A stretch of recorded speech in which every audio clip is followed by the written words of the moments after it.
Ya dan halo guys, welcome back. Anjir, pilek gue cok. Lu ya opening lah. Dan halo guys, kembali lagi bersama kita di BCT Official Channel. Di sini kita akan membacakan alur cerita film horor yang berjudul Calling, Pocong Maling, Pocong Keliling. Goblok. Kok Pocong Maling? Terus apa? Pocong Keliling. Oh iya, Salah. Pocong keliling guys. Oh, next. Film ini dirilis pada tahun 2010. Dan film ini akan menceritakan tentang pocong yang mengelilingi rumah di komplek Bukit Berbunga dan meneror keluarganya. Apakah yang penasaran? Kita lanjut ke alur filmnya. Sebelum itu, jangan lupa like, comment, share, dan juga Subscribe itu yang paling penting ya guys ya. biar kita semangat bikin videonya lagi. Oke, kita langsung cek PD-nya. Cekidot. Let's go. Nging.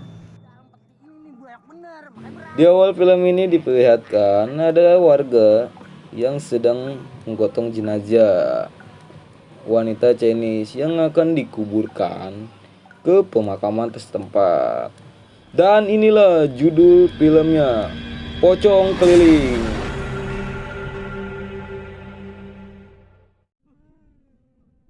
Di sini kita diperkenalkan kedua karakter yang bernama si Abai dan si Abun. Mereka berdua pun sedang menggali kuburannya si wanita Chinese itu untuk mengambil perhiasannya. Ketika mereka akan mengambil perhiasan itu, si wanita Chinese itu pun tiba-tiba bangun. Dan mereka berdua pun lari ketakutan. Au, au, au. Apa anjir? Tadi nggak ada au-aunya, kok ada au-au. Nggak ada, next. Oh, sip. Di sini mereka berdua berpapasan dengan dua reporter yang bernama si Abbas dan si Kokom. Jadi anaknya? Baskom. Kok Baskom? Bangke. Nggak ada anaknya bernama Baskom. Lu yang bikin Abah sama Kokom apaan itu anjir? Oh iya, salah tulis. Ulang. Di sini mereka berpapasan dengan dua reporter yang bernama Akbar dan Simonik. Kebetulan mereka berdua sedang mencari narasumber untuk acara TV-nya. Mereka pun mewawancarai mereka berdua. Ketika mereka sedang diwawancarai, tiba-tiba ada sesosok kuntilanak di belakang si Abai dan si Abun. Dan kedua reporter itu pun lari ketakutan. Si Abai dan si Abun pun melihatnya juga. Mereka pun kabur perlahan saking ketakutannya. Kita kembali lagi ke dua reporter tadi, si Akbar dan si Monik, yang sedang dimarahin sama bosnya dikarenakan mengambil liputan yang gak jelas dan tidak mendapatkan hasil. Setelah mereka pun diusir dari ruangan bosnya, dan akhirnya si Akbar menemukan berita bahwa ada hantu pocong keliling. Mereka berdua pun bersepakat untuk menyelidikinya dan meliputnya. Di sini si Abai dan si Abun kebingungan dikarenakan gagal mengambil perhiasan dari kuburannya cewek Chinese itu. Dan tiba-tiba tak sengaja mereka melihat koran yang dibaca sama orang. Dan situ ada berita tentang pocong keliling. Mereka pun berdua merencanakan sesuatu mengenai pocong keliling tersebut. Si Abai dan si Aboy pun sampai ke lokasinya tempat pocong keliling itu. Begitu juga kedua reporter tadi, si Akbar dan si Monik pun juga sampai ke tempat yang sama. Ketika si Akbar dan si Monik sedang menuju lokasi komplek, di tengah jalan mereka berdua melihat kakek-kakek misterius yang sedang main reggae. Kok reggae? Kok reggae? Emang di Yohau? Main reggae dia tadi. Bukan lah, itu tadi main kecapi, Ya, iya, alat tradisional Indonesia. Iya reggae. Bukan lah, itu kecapi, mana ada reggae. Kayak gitar gitu. Next. Udahlah. Setelah melewati kakek-kakek itu, mereka bertanya kepada warga sekitar tentang polling. Dan betapa anehnya, tidak ada satupun nih dari mereka yang berani menjawab ataupun menjelaskan tentang polling tersebut. Di sini ada kepala komplek, yaitu Pak Tarno, sedang sulap. Mana ada anjir? Pak Tarno sedang sulap, mana ada itu ketua komplek anjir? Ya itu di sini ada kepala komplek, yaitu Pak Tarno sedang Gak ada itu Pak Jamal bangke. Oh, Pak Jamal. Kayaknya Pak Tarno sedang sulap gitu yang menggoda Pak. Ini yang Gak ada cerita. Udah next. Gak ada Pak Tarno main sulap, gak ada. Pak yang Jamal. menggoda Barbara. Pak Jamal. Prok jadi apa? Barbara gitu. Next. Di sini ada kepala komplek yaitu Pak Jamal sedang menggoda salah satu warganya yang bernama Barbara.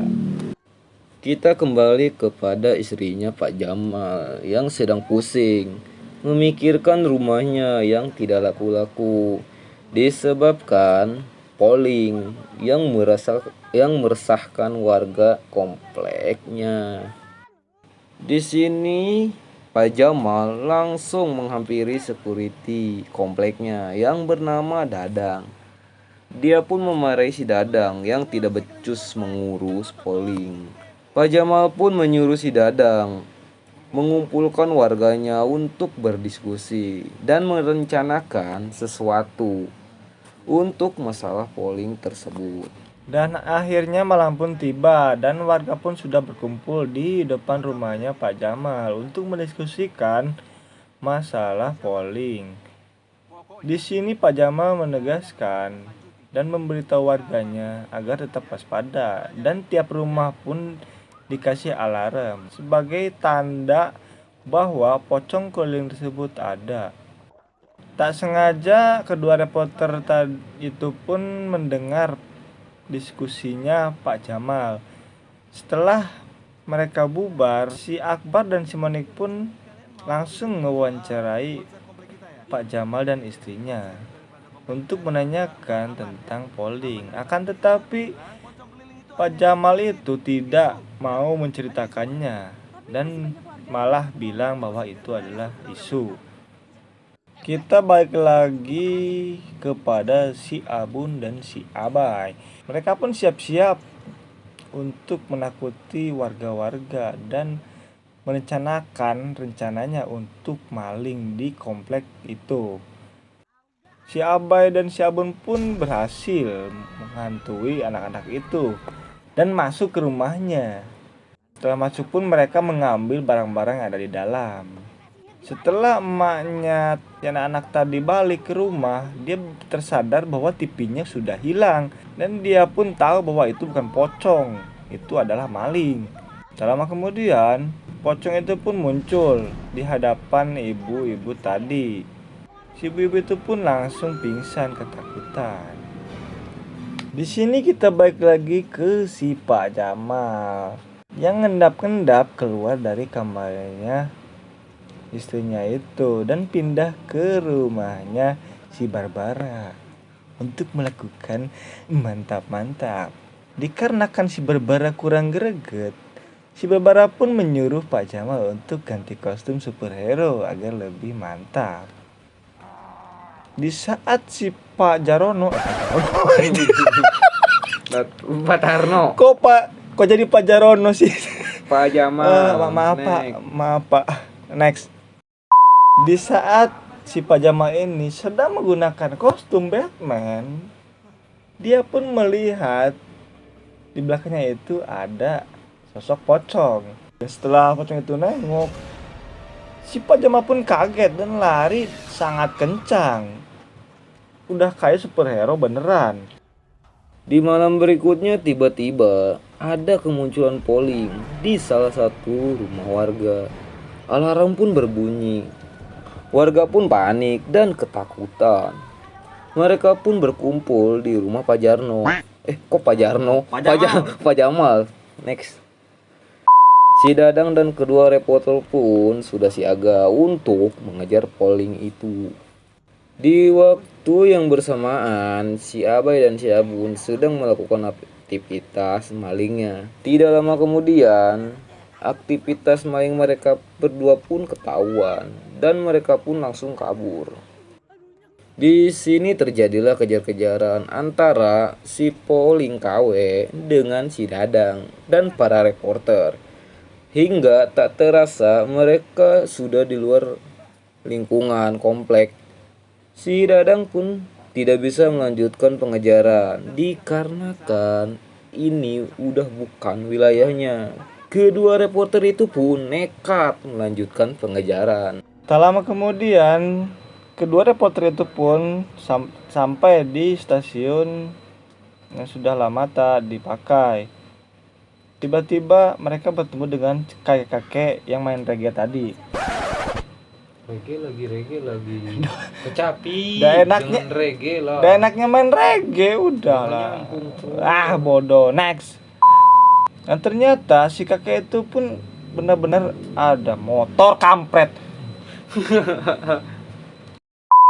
Dan ternyata si kakek itu pun ada hubungannya dengan kejadian polling yang ada di komplek itu. Kita balik lagi ke simple flashback ya guys ya. Di sini kita dilihatkan si Dadang sama si Barbar itu sudah merencanakan penggusuran warga yang ada di sekitar komplek itu untuk dijadikan perumahan.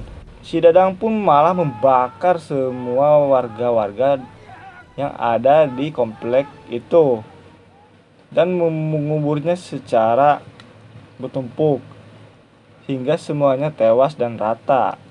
Dan tiba-tiba si Dadang pun muncul dan mengancam mereka semua untuk dibunuh di lokasi agar tidak ada yang tahu tentang kejadian ini. Dan akhirnya pertarungan epik pun dimulai antara pocong keliling versus security. Dadang lah. Kan iya. Mereka pun adu jotos, adu pukul, adu sempak sampai salah satu mereka berisik anjir. Pertarungan epik anjir, diem nih. Malah ketawa kambing lah. Sempak di bawah. Ya udahlah, next.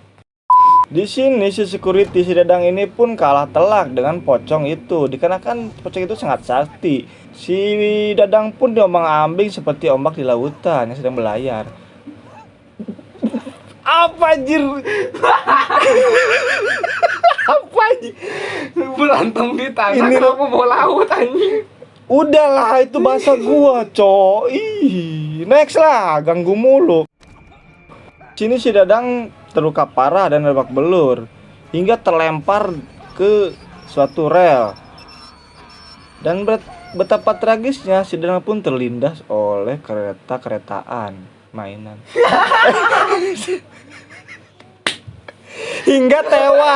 hingga tewas udahlah bodo amat pokoknya gitu aja si Dadang tewas udah titik. Setelah kejadian itu semua kasus pun terungkap setelah kematian si Dadang dan si Barbara itu salah satu pelakunya ditangkap oleh polisi. Kemudian para mayat pun udah ditemukan dan dievakuasi. Kok dievakuasi anjing? Evakuasi. Bukan masalahnya itu, ini yang mati ngapain dievakuasi, yang udah mati? Ya kan dikubur lagi dengan layak. Diotopsi maksudnya. Oke lanjut. Dan akhirnya si reporter itu pun berhasil meliput kejadian tersebut dan berhasil membereskan tugasnya sebagai reporter horor. Mereka pun ternyata saling jatuh cinta. Mereka pun uwu-uwan di rel kereta. Udah, sekian filmnya dari kami. Ya oke guys, sudah selesai film dari Polling, pocong keliling. Dan ditutup dengan ending yang sangat membahagiakan di antara mereka berdua. Dan berhasilnya terungkap semua kejadian motor. Jadi gimana Bang itu menurut Anda tentang film Polling ini? Endingnya yang sangat membahagiakan antara reporter, Monica dan Akbar. Dan mereka pun saling jatuh cinta. Nah, dan mereka pun akhirnya menikah. Amin. Oke, ditutup dengan ini sangat membahagiakan di antara mereka berdua, dan film ini sangat menarik ya untuk ditonton. Dan alurnya pun sangat ya agak membagongkan dikit, tapi gak masalah lah. Keren sih filmnya. Oke, sebelum ditutup jangan lupa like, comment, share, dan Subscribe. itulah Biar dukungannya. biar kita bikin semangat lagi bikin videonya dan mencari judul-judul film horor yang lain. Ya. Moga-moga kedepannya kita mencari yang lebih membagongkan lagi lah. Iya, lebih seru lagi, lebih menantang dan lebih membagongkan. Oke, see you next time video. Di sini gue Yudhistira. Dan di sini gue Babang Hitam. See you next time video. Bye bye. Bye bye. Nah. Anjing.